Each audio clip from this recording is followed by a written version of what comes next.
Bonjour à tous et à toutes. Good morning. Bienvenue à tous. Oh, OK.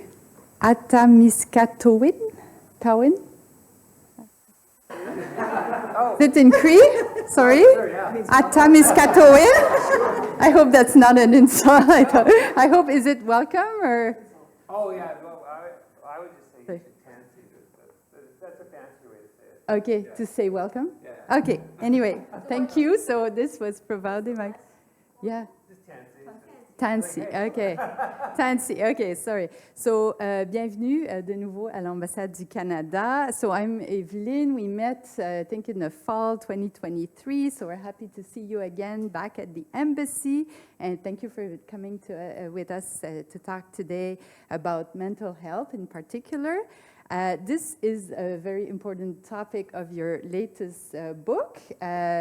So all the little monsters that I'm reading, I'm going through, it's very interesting, and I recommend to all, if you have time to read it, but it's about your challenges around living with anxiety and depression.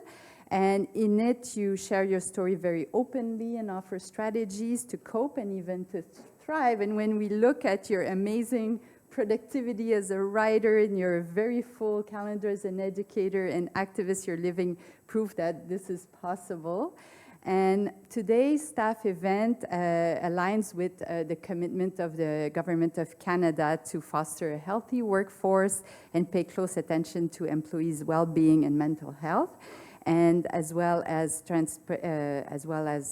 fostering open and transparent communication around this subject. And it's also not only the kind of Government of Canada priority, it's also my priority and the priority of our management team. And it's also mentioned in we're doing like a transformation in Global Affairs Canada, and we have a North Star statement that's like our mission, and it mentions that the statement challenges us to lead with courage, pride, and empathy towards each other. So I thought that it's also aligned. And we have our colleagues in the Social and Wellness Committee as well that are involved in organizing this event. And they're delighted that we could support such an event for all of us. And do we have our consulates online? Okay. Oh, okay. I don't see the screen, but we have our consulates in Munich and Düsseldorf as well online. And the timing of today's event is also during National Indigenous History Month. And it's also significant in that way. We have, in the spirit of reconciliation and engagement with Indigenous peoples, we aim to open our ears and learn about the realities faced by Indigenous people living in Canada. So I'll just say a few words about you. So you're a member of the Norway House Cree Nation, and you live with your family in Winnipeg, where you also grew up. And you have authored 30 books, including graphic novels, children's and young adult books, and books for adults as well. And these, your presence here, your regular presence in Germany is also because these books are translated in German and published by the Verlag, the editor Little Tiger. And I think, do we have representative of that? No. Okay, they cancel. Okay, but anyway. And then you receive a lot of awards and accolades, and it's quite long, so I'll just focus on a couple. So 2 Governor General's Literary Awards. There's the Writers' Union of Canada Freedom to Read Award, the Alexander Kennedy Isbister Award for Nonfiction, the Carol Shields Winnipeg Book Award, and many more. So you were also the writer and host of the award-winning podcast Keweo. And recently you have become the editorial director of the new imprint at Penguin Random House Canada, Swift Water Books, which is dedicated to publishing children's and youth books authored exclusively by Indigenous people. So beside all that, you're a frequent speaker on Indigenous issues, mental health, and freedom of expression. So we feel quite honored to have you with us today. And there's also a connection that I don't know if you're aware, but the world is small. We have a small world, and we have one of our colleagues and friends here with us today, Leona Bailey, who's here. And she's heading our management and consular section, and she co-organized this event. And she went to high school with you in Winnipeg. and you were 1 or 2 years ahead of her. So, and you played on the same hockey team as her brother. So apparently your mothers used to chat in the stands during games. So anyway, we have this Winnipeg connection as well. So anyway, thank you so much. Merci, David, to be with us today. Thank you for joining us. And I'll turn it over to, would it be Gudrun then, to start the discussion? And this is the book, so I'll put it on display in a place maybe that's visible, and looking forward to continuing reading it as well. It's very good. Thank you very much, Eveline, for that introduction. And basically our run of show today is we'll talk a little bit, and you'll do a reading at one point too, for a few pages. And at about noon, I will open it up for questions also. So we may as well dive right in.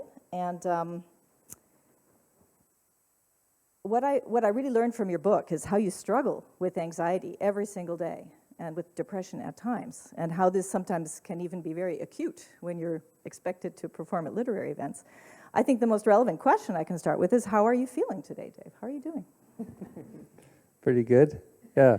It's, I think it's different every day, but it's you're able to, I think when you live with it for so long, you learn how to rationalize things a little better as you go forward. And so normally, if this was maybe 10 years ago, I'd be a little bit freaking out because of jet lag. And I was like, what is going on? I would question it. I would start Googling things, and I would start, kind of spiraling. But I had a couple of nights where I've been up at night because it just should be 7 hours earlier. So, but yeah, I'm feeling a little tired, but I'm feeling just fine. Yeah, it's I'm able to realize that a lot of jet lag things are probably what's happening to me today. But no, it's good. I mean, I think as every day is a little better than the last, and there's still days where you wake up and you feel off, or you don't feel as good as you usually do, and so you have to be able to have a talk objectively to yourself about how you're feeling, and when you're able to do that, you're able to avoid the spiral and avoid, the kind of the questioning that leads to the kind of panic and the anxiety that can come from that irrational worry. Absolutely. Maybe you can talk a little bit about how you became aware of your mental health issues, how, when they started up, how they first manifested, and how you first recognized them. Yeah, I mean, a lot of it is with hindsight, because as a kid, I actually went through a lot of anxiety. I just didn't know. But back then, I think part of it was we didn't have the language, and just didn't have the self-awareness really to know what was going on. But I can definitely, when I look back on my childhood, trace back to where things started, and I can follow these breadcrumbs to where they really exploded for me. And it helps to be able to do that, because it helps you to understand how it works in your body, the triggers for it, and then kind of how it manifests itself. I was actually a young kid when I first dealt with anxiety. I lost a family member just out of old age. It was the first time I'd ever lost a family member, and I didn't understand death, and I didn't understand the concept of never seeing somebody again. And that, I think, really ingrained itself in me. And then as a kid, I used to have trouble sleeping. Even back then, I still have trouble sleeping. My mind doesn't really ever shut off. And I used to kind of wander the house at night, and I would look out the window, and I just kind of look at space. I just think about how it was endless.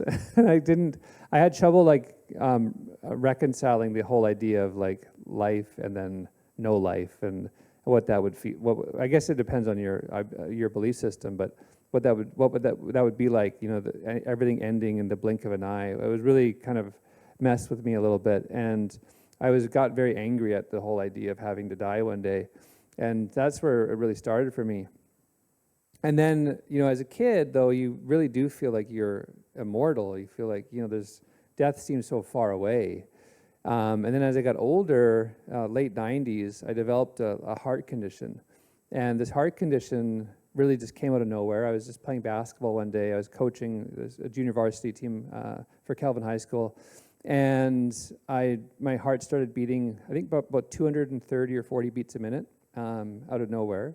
And I felt very lightheaded, and so I lay down on the bench, and then it just stopped. So I wasn't really worried about it, because I thought, well, that was weird, but that's fine, it's normal now. So I kept playing, and then and that kind of was a pattern that repeated itself for probably about 4 years, where I just would have a month every day, like every month I'd have an episode where it would beat irregularly and very quickly, and then one day. And my doctor told me it was growing pains, that it wasn't anything to worry about. And I thought that was a little, like, I didn't really believe him. I thought, that doesn't seem like it's growing pains. I don't think your heart does that from getting tall quickly, but sure, okay. And then, because he's a doctor, so, you know, and then I was playing Ultimate one day, and my heart just would not stop, it wouldn't go normal. It just kind of was beating rapidly for 10, 15 minutes, 20 minutes, and then I thought, well, I told my friend, I think I should probably go to the hospital at this point. So we went to the hospital, and then they let me in right away, and which was also worried me, because they were like, you know, there's a big waiting room, and it's like, well, this guy's got to go, you know. So so I went in, and then my doctor gave me calcium channel blockers, beta blockers, try and slow it down. It didn't. So eventually he said, well, we can wait, but it's not really safe anymore, and so we can just reboot your heart. And I just thought, what does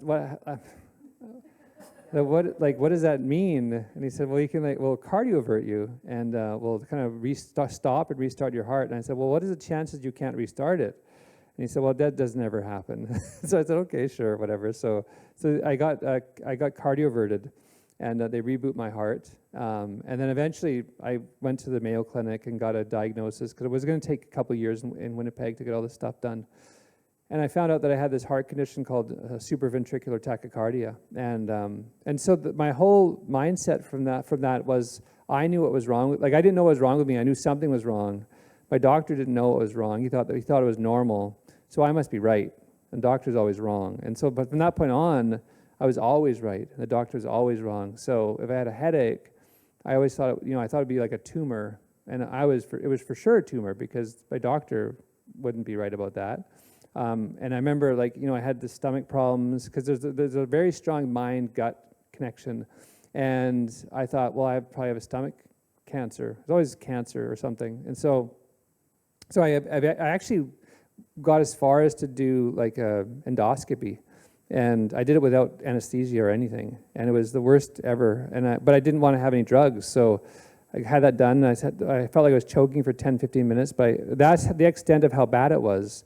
And I got hit by a car, and this is probably about 16, 17 years ago. And I thought, I wasn't worried about any of my injuries from the car accident. I thought, oh, good, now I can finally get my head MRI done. So, but they didn't give me one. But that's kind of the progression. And eventually, everything was building up inside. And then 2010, I had been through this really long period of worrying about my head, my stomach, and everything, and my heart started to kind of have these little skips in it, and I was worried about my heart again. And then my grandmother died. We were moving. I was changing jobs. I had a new baby, and everything kind of just like piled on, and then my body kind of exploded. And that was when I had my first like big nervous breakdown, and that's when I really kind of realized that there was something going on that I didn't see it coming. I should have, but in hindsight, I can see definitely the progression of where that breakdown happened. And from that point on, it was, I came to an acceptance eventually of, this is something that's happening in my mind. and it has a very physical response. My body has a very physical response to my mental health struggles. So I guess coming to that knowledge is a very important aspect, and it didn't happen for you until adulthood. Right. So I guess that would lead us into your motivation to write this book, to inform people, to let them know your story. What is your motivation? I mean, you mentioned a beautiful quote you found in your father's papers. Maybe you can talk about that too, that led into your desire to share. Yeah, is that Everett Hale? Is that what it is? Yes. Oh, yeah. Yeah, I think one of the important things to do when you have mental health struggles is to accept that they're mental health struggles, because it's so easy to blame something else that's going on, because they do have almost always a physical manifestation in your body, and so you can focus on that rather than the root cause, which is your mind. The mind is very powerful, and it's caused a litany of different symptoms in my body over the course of my lifetime. And so the acceptance part was important. I remember one time I went to see my doctor, and at that point I was starting to trust him a little more. And I just said, like, I was sure I had a tumor in my head. And he's like, Dave, 7 years are going to go by, and you're still going to be alive, and you're going to realize that it was your anxiety. And then 7 years went by, and I was still alive, and I thought, oh yeah, I guess he was right about that. So that acceptance was important, because it allowed me to really focus on the real ways in which I could address mental health in my life. And until then, I wasn't really doing anything for it. I was just kind of living through it, and I was focusing on the symptoms, not the actual root.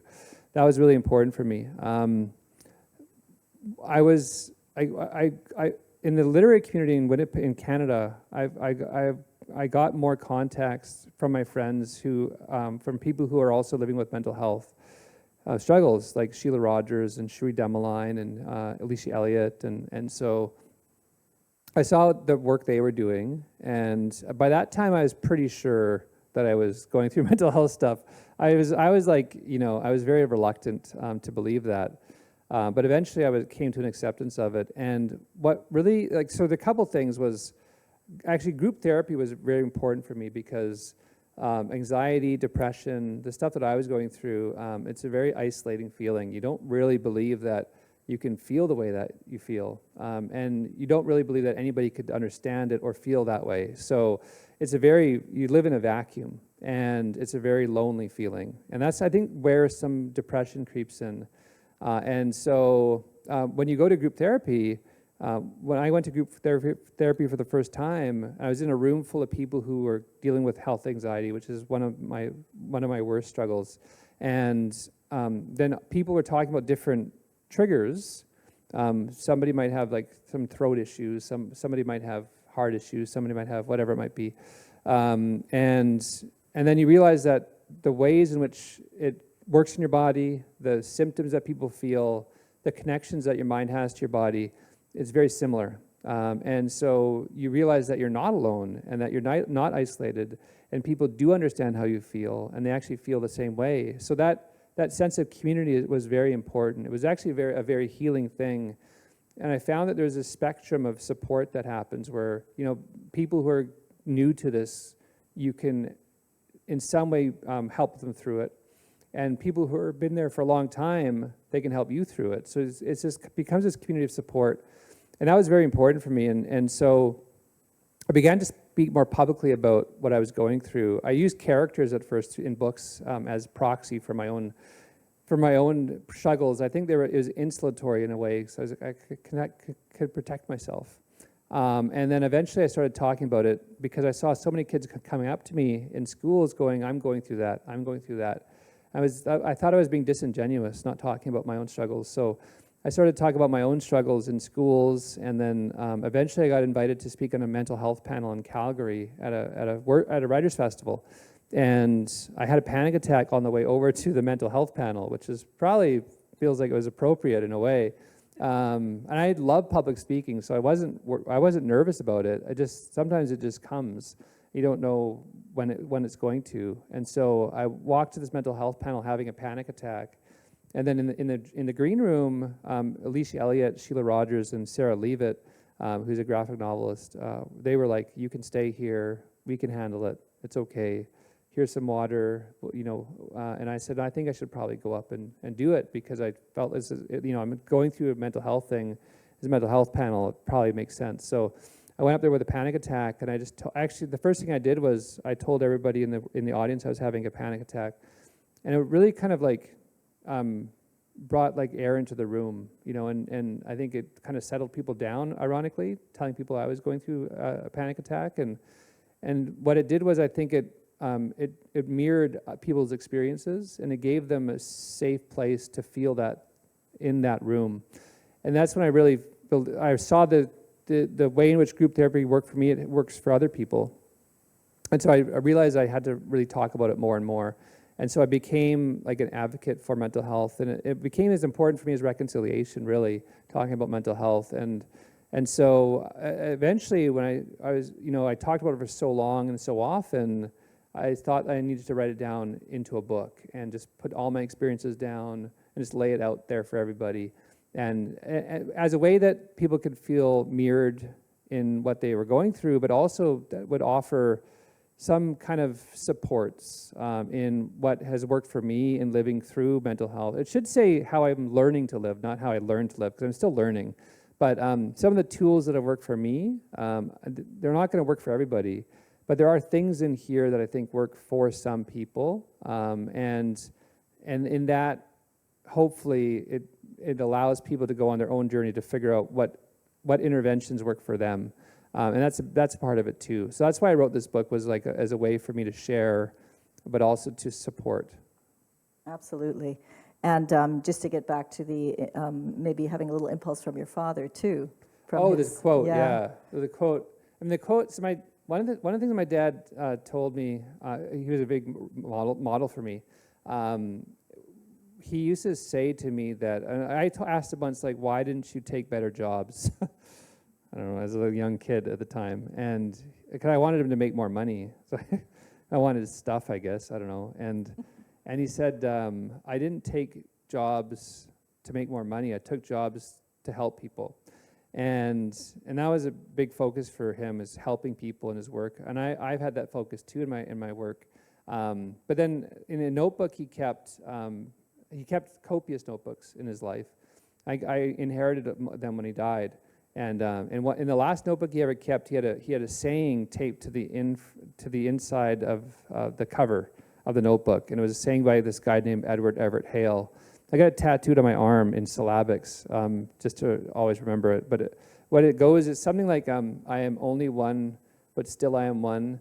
I can't do everything, but I can do something. And I can't let the fact that I can't do everything stop me from doing the something that I can do.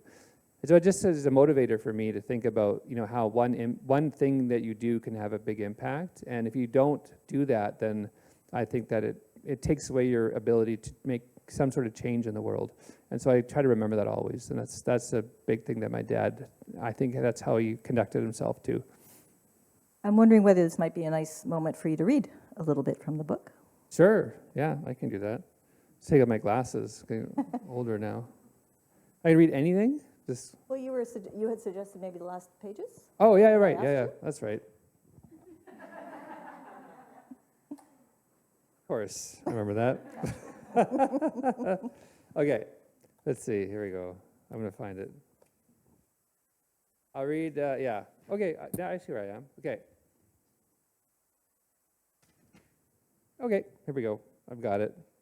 In my journey, I've been gifted with community and friendships with people based on all of the above, with people who are on a similar journey as I am on within the context of mental health.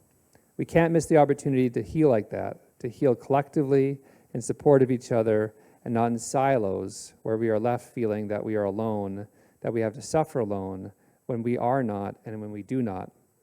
There are steps in our journey that are familiar regardless of the differing obstacles we face, from how anxiety manifests itself within our bodies and minds to the roots of it all, how that seed was planted and how it has grown into the little monsters that sit on our shoulders. I've come to believe that not one worry is insurmountable, no matter how small you may think it is, or how it looms over you as if you're standing in the shadow of a giant. I live with depression that comes and goes like the tide, Anxiety is always there with me, no matter what time of day, no matter what is going on in my life, and no matter where I am. I pack it in my suitcase with my socks and shirts and jeans, both what it was and what it is. In a lot of ways, I'm still that boy who can't fall asleep at night because of the thoughts that plague me. I'm still playing 60s music on my ghetto blaster, staring at the ceiling, throwing every one of those thoughts against the white paint like it's a movie screen. I'm still wandering the house in the still of the night, through the darkness, trying to shake the feeling of my insignificance against the enormity of infinity. I'm still standing in front of the living room window, staring past the trees, past the lazy glow of the bowing streetlights, past the constellations that tell stories as beautiful as I've ever told, and trying to come to terms with my place in it. I'm still tangled within the roots of my struggles, of my anxiety. I think a lot about what my mother told me once about death. I talk about it because it has resonated with me. I was terrified of dying. We had just lost a family member, and I couldn't understand or comprehend how time would pass for them in a blink until we reached the end of everything. I couldn't accept that one day the same thing would happen to me. I heard a quote recently about coping with death. It was about somebody's atheism and whether in the face of nothingness they were fearful. The person responded that they would feel the same about death as they did before they were born. That is to say that they will have no thoughts or feelings about it. At some point, everybody on this planet, everybody who ever was and everybody who ever will be, did not exist and will not exist in a literal sense. On the subject of death and its inevitability, my mother asked, "Doesn't it make you feel better that we're all in the same boat?" When I was younger, I hated that she had said that. It didn't make me feel better at all. What would I know if I was dead like everybody else? But the older I get and the closer I come to the inevitable, I feel differently about my mother's question. If a fear of mine is death, and it is, there is no overcoming that. There is no way to break down that barrier. It's coming. Every second of every day, somebody reaches the finish line. I like to think I'm immortal, or wish that I could play at immortality as a youth does, to have it not enter my mind at all, but that's avoidance. And avoidance is a crutch. Slowly, I've come to a place where I am sometimes able to accept what's coming and focus not on the end, but on the path towards it. That's the most productive thing to do. If I were able to do that, a great deal of my anxiety would be more manageable, as so much of it is tied to my fear of death. We have an expiry date. No matter what we believe happens afterwards, it's something else we share. It is a part of the human condition. With all of this, with everything I carry on this journey, with the little monsters and their voices, sometimes a whisper and sometimes a jet engine decibel scream, with the challenges I have and what I need to do to face them, it's not really about the end. It's about acceptance. It's about healing. It's about finding purpose. It's about supporting one another. It's about the stories we share and connect with. It's not about the end at all. It's about how we get there. It's about the path we choose to take. If I can leave you with anything, it's 3 words: you got this. That's the end of the book. It's not a spoiler, but Thank you. anyway. Thank you very much. Thank you. Thanks very much. You're welcome. Because it's National Indigenous History Month, I thought we should also address mental health in terms of its relevance to reconciliation between Indigenous people and mainstream society. And interestingly, I was looking at on the S-Bahn on the way to work this morning. I was scrolling and I saw a post by Wabgeshe Grice, and it was quite a long post. And I've noticed he's been posting more lately. But he had this very thoughtful, long post about the legacy of intergenerational trauma. And I'll give a very brief quote: "The result for me, now in my mid-40s, is a steady level of anger and sadness that I have to work hard to stay above." So could you address this subject as well? I just feel like it's maybe in the air for... Yeah, well, Wob's still young, so I'm late 40s, he's mid 40s, but he's a good friend of mine. Yeah, I think that in the context of reconciliation, I feel like there's almost 2 streams. So there is the non-Indigenous stream, and that is reconciliation from non-Indigenous Canada, and what our roles are in working with Indigenous people and walking with Indigenous people on the path of reconciliation. And that's a different thing. I think that the truest form of reconciliation actually exists within Indigenous communities. because reconciliation is really a righting of a broken relationship. And we do have a lot of brokenness in our communities. And that comes from, by and large, intergenerational trauma. I remember visiting a school at Jack River in Norway House Cree Nation, which is my home community. And at the principal at the time, who's since passed away, I was going to visit all the classes that day in the school. And just the other day, the day before, Tina Fontaine's trial ended. The man who was accused of murdering her was acquitted of the murder. And just earlier that year, I think but maybe a week or two earlier, Colton Bushy's murderer, who really did shoot him in the back of the head while he was sleeping, was also acquitted of murdering him. And so it was a really hard time, and I didn't know what I was going to do and talk to these kids about, because they're very aware of what's going on, and they're young kids. And so Cherie Demeline actually was she's one of my best friends. She wrote The Marrow Thieves, and she just said, well, just tell them that like we need them and they're loved. And so I'll do that. I could do that. So I went to all these classes. I was telling all these kids, about the books, and I gave them that message at the end of every talk. At lunchtime, the principal and I were talking about all the issues and what was going on in the school and the kids and the teachers, and she's told me something that really stuck with me ever since, and that is brokenness can't heal brokenness. And it made me realize that the reconciliation that is required within our own communities is a healing that we need space to do, and that is a healing that we need to do internally. So we need work to heal ourselves from the trauma that has been passed down or that we've experienced directly in our lives. So for me, I think a lot about my grandmother, who went to Norway House Indian Residential School, and my dad, who went to day school, and how their experiences has been passed down to me. And a lot of that is manifested in the lack of language. A Cree is something that I was not raised to speak, and I don't speak Cree. Now, I'm beginning to learn now, but when you're in your late 40s, your brain doesn't work as well as it used to. But I wasn't taught, because there was a devaluation of language in my parents' and my grandparents' experience because of their colonial experiences going through these schools. And so there is this individual healing that needs to take place in order for families to heal. And because there's a lot of passed down trauma in families, so we need to heal within our families once we do our own healing. And then we need to heal within our communities. And once we're able to do that, then I think that we can pay more attention to the outward movement of reconciliation in the country. But you can't heal brokenness with brokenness. And so I feel like the process of reconciliation, the roles that we have are different. For Indigenous people, we have this imperative to heal within our own communities, within our own selves, within our own families. And we need to do that if we're going to be able to do the work.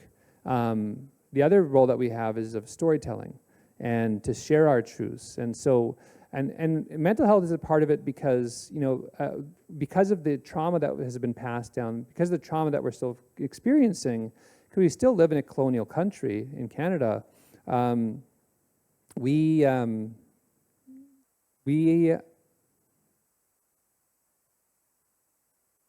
lost my train of thought, though.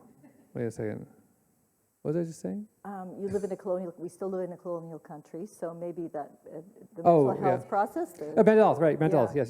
So we're still experiencing this trauma. This trauma has led to mental health, really a mental health epidemic in our communities, especially within our youth. And so our youth are going through mental health struggles like we have never seen before, and the suicide rates in our communities are astronomically high.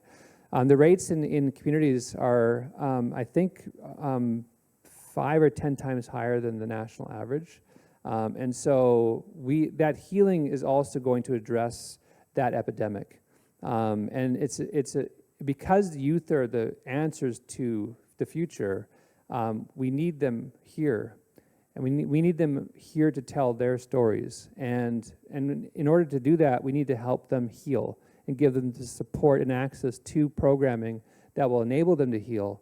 And so we need to provide a better focus for that in our country, in Canada, and it's not something that we're doing right now. There's still a lot of problems with access to health care in remote communities, and that is leading to isolation and the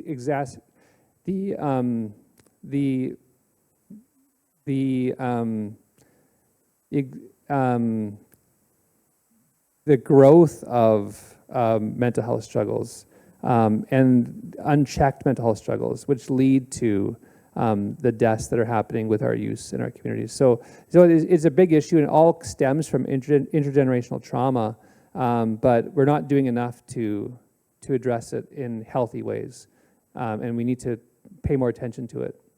So I guess that's one area where the settler community could step in and help support.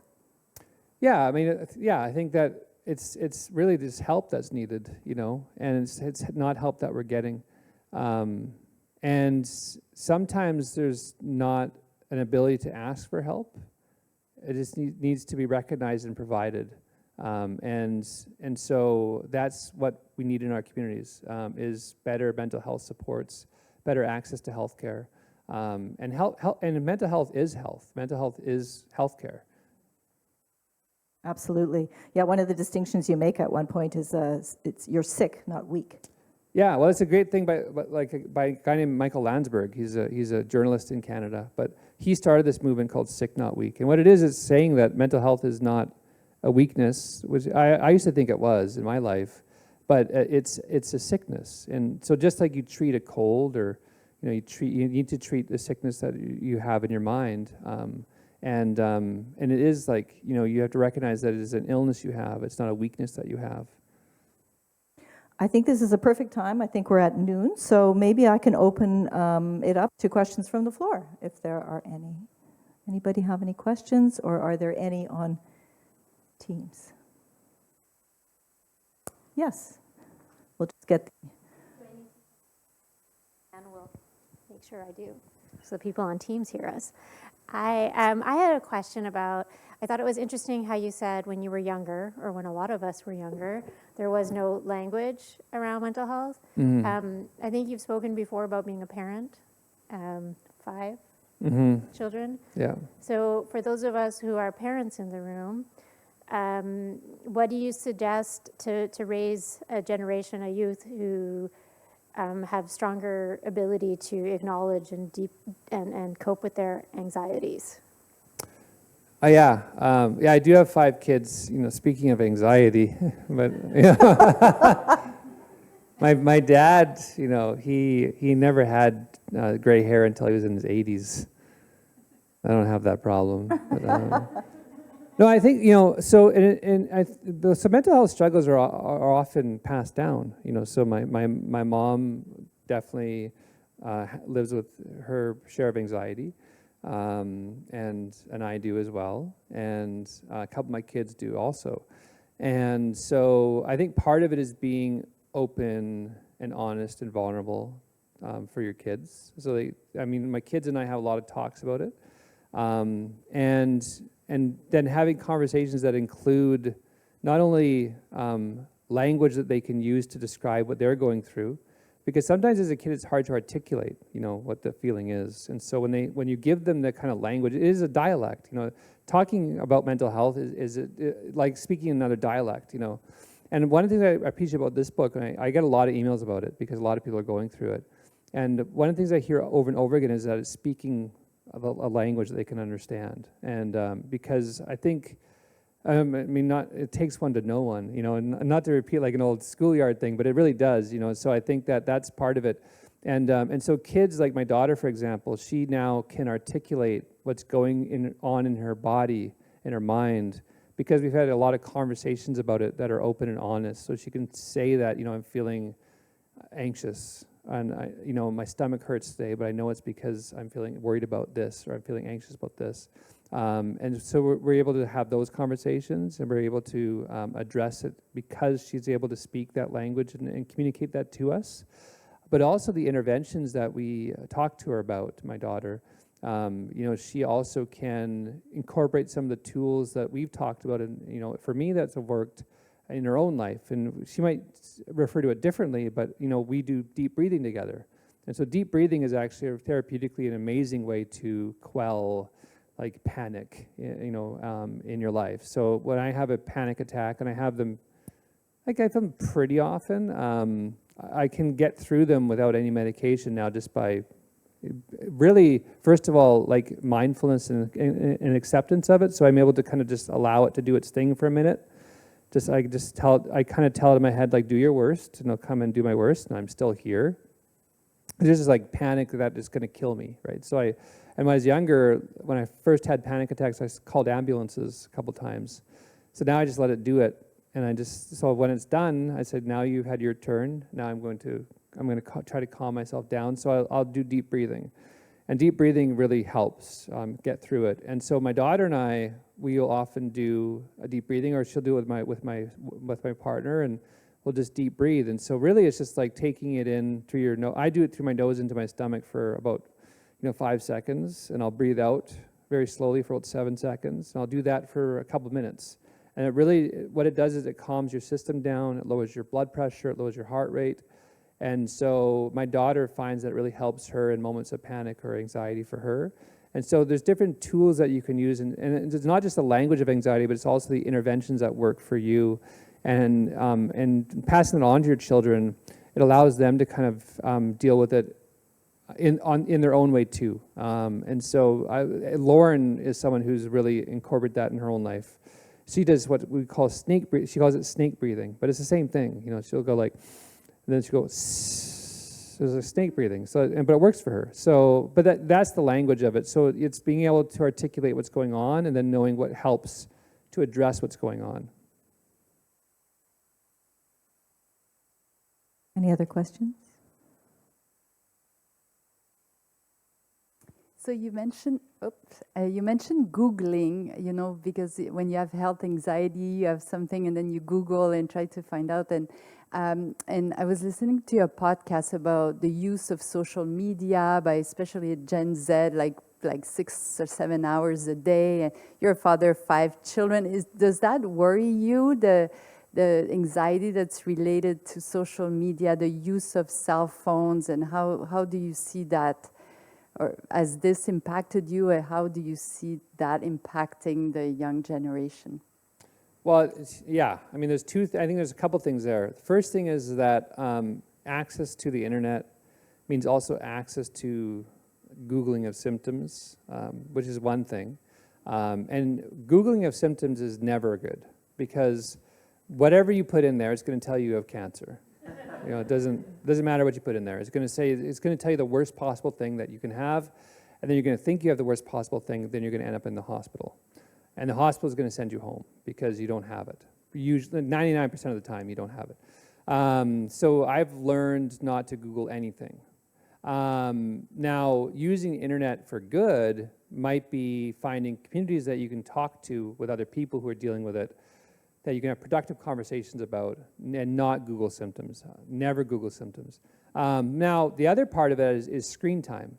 And children and adults, frankly, probably actually adults maybe worse than kids sometimes, spend too much time staring at a screen. And I do too sometimes. And so being able to monitor screen time makes kids have to go outside, for example. And we'll have a conversation with our kids, but when we were kids, we never were on screens at all. We were always outside, and we're healthier, And so my daughter, for example, I won't say any names, but I only have 5 kids, so it was one of them anyway.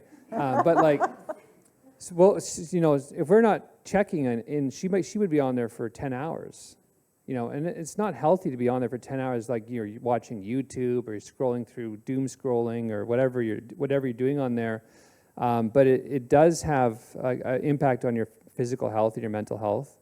And going outside is the antithesis of it. It's like being on the ground, on the land, in the fresh air, exposing yourself to like sunlight and like vitamin D, and like there's so many positive benefits to being outside. So I think it's like finding a balance between, yes, kids need to have time on their screens because that's how they stay connected with people often now. But balancing that with going outside and being on the land in the fresh air and doing physical things like walking and being more active has immeasurable benefits to mental health. And so we try to monitor and limit screen time and have our kids go outside and do things outside. And you know, the worst thing I hear, but it's a good indication of where we're at today, is I'll tell my kids, like, you know, go outside. And they'll be like, and do what? I'm like, oh my goodness, like what, you know, we never asked that when we were younger. We did stuff all day. We came back for dark when it was supper time. Now, you know, so I said we run down things they can do. But for Lauren, for example, so now what she's doing is she's going for walks every day and taking the dog for a long walk, just all the way down to the end of this kind of Assiniboine Avenue we live on in Winnipeg, and all the way back. It's like, it takes her about 45 minutes, but it's like a 45-minute walk with a dog. Dogs are also therapeutic, and that's very helpful for her. And we have a swimming pool in the back, which we want used all the time. So the kids we get them to go outside. And yes, I mean, sometimes you get both, where it's like they're tanning and their phone. So it's like, yeah, I don't know if that's a win or not, but like, so, but I think it's a balance of the two. But I mean, there definitely are demonstrable and I think therapeutic benefits to being outside than it is to being outside, especially staring at a screen and not staring at a screen. And it impacts a lot of things like sleep, you know, yeah, like physical health, everything. So it's, but I think it's more finding a compromise than it is eliminating one or the other. Yeah. Oh, we have another question. Hi, I'm coming at it from an education perspective, so I'm looking forward to reading your book. But I'm curious, when you were Googling to try to figure out what was wrong with you, were you coming up with, you know, OCD, different diagnoses that way to kind of, and not even think anxiety? Or, let's see, I had another thought. I was just thinking, I know of a little one that I had in a classroom who just wanted it gone, just wanted the cure, did not want to do breathing exercises, didn't want to do any of that. No, that only lasts for so long. I want this gone. What was going on in his little head. So I think it's great that you're saying it's there. Like, you have to deal with it. It's going to come up at random times in the month. You know it's coming. You have to go through it. So that's an important message for these little ones, because they just think, I'm going to take a pill and it's going to be gone. And to try and get that movement away from medication, like having, not that medication's bad, but in some cases that's not the answer and they need other coping skills. But I'm just wondering, did you go through that with coming up with other areas of mental health that maybe it was instead of anxiety? Oh, well, I think part of that is, like, medication, I think, has its place. You know, like, I feel like when medication isn't helpful when it's used only for anxiety, when that's the only intervention you have, then it becomes I think it becomes a bit of a crutch. So there are instances, like for me, I take anxiety medication still. I'm trying to now wean off of it slowly, but it's still something I'll probably always need as needed. So that's a part of it. But you need to use it in concert with actually other things, you know, that I would call like cognitive behavioral stuff, or like exposure techniques, things like that are really helpful. And so there's that. And for me, it's like, you know, I see a flight of stairs and I get very nervous. And so, because I still have a bit of a heart condition now that I'm dealing with. You can have health anxiety and have health problems, you know. So, so I'll see a flight of stairs and I'll think, well, if I go up that stairs, I might die. Probably not going to die, right? So what you have to do is teach yourself how to take the stairs when you have an elevator there, because it's actually healthier to do that for your heart. You know, ironically, you think it might kill you, but actually it's going to be better for you in the long term if you do. So you have to train yourself to be able to do things like that. So you either need both, or the physical stuff, not only ever just medication, I don't think. And the other part of it is that I think with anxiety, with depression, with like mental health struggles, I don't think there's a cure.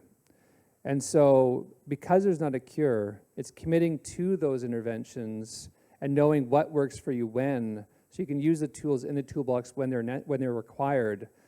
Because sometimes they're ever present. Like for me, I'm probably usually, most days I have something there that I have to address or that I have to be mindful of. Or it comes in waves. So you might have days where you feel great, and you might have days where you're feeling really low, or you're feeling really depressed or really anxious. And so you need to know what to do on those days. So I don't think there's ever a cure for mental health struggles, I don't think. But I think it is in the interventions that you use and what you learn works for you. And knowing that I think one intervention is never going to be the right one all the time. But I think medication does run the risk of being a crutch more than anything else. And a crutch I think is not supportive in a healthy way long term. So, and I don't know if that answers your question or not. No, that's perfect. Okay. Thanks. I think we have time for one more question. Nothing on Teams? Okay.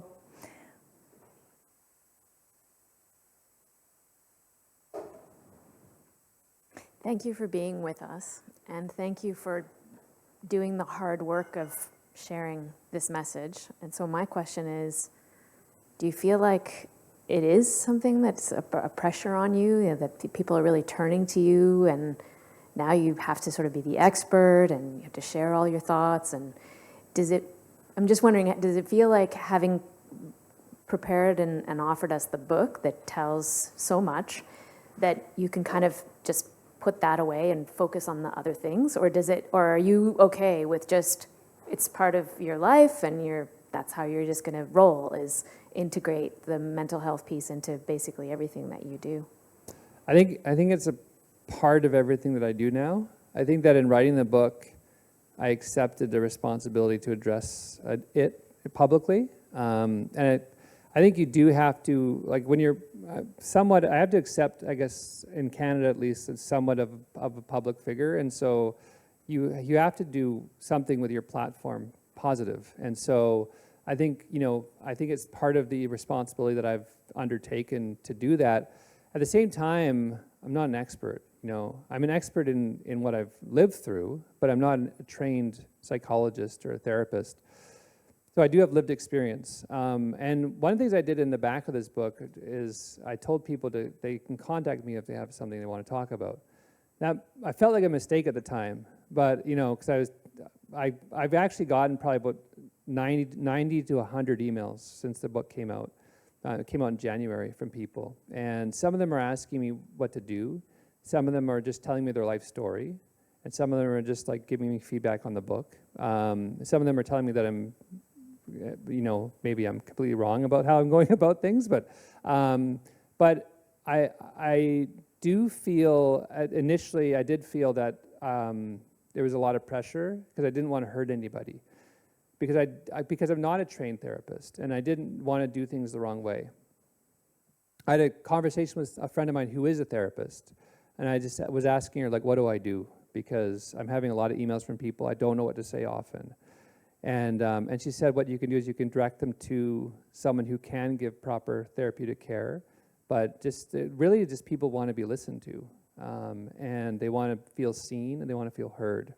And I said, well, I can do that. And so, when I get emails from people, oftentimes what I'll tell them is I just thank them for getting in touch with me, that I've read their email, which I always do. And if they ask me something specific, I'll try to answer it for them. But otherwise, I'll just tell them that, if you feel like you do need help, there's some places that you can go. And here are some things that you can do. Here's some people that you can talk to. But I think that's been a good compromise for me. But I was feeling definitely a lot of pressure at first because I didn't understand the impact of not only the pervasiveness of mental health, but in how many people would get in touch with me once the book came out, which has been really overwhelming and in probably some ways a really good way, in some ways a really intimidating way, because I just didn't want to do anything wrong, that would cause harm to anybody. So this person I spoke to, a friend of mine, really helped me in learning how to address those emails properly and to do it productively in a safe way for people.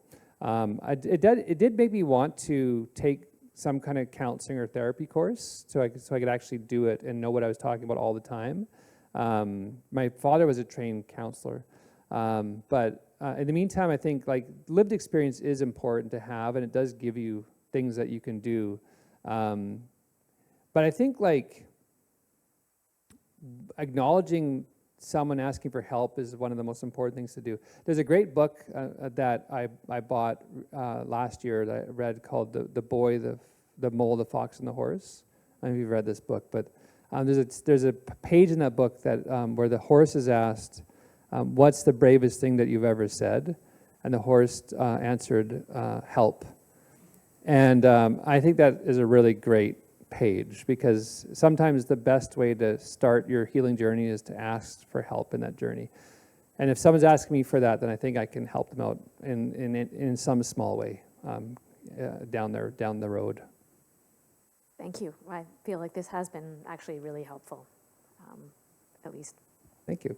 I think that's a great message to end on, and this is a term that you use, but thank you for being a mental health warrior. It's, I'm sure, not an easy path.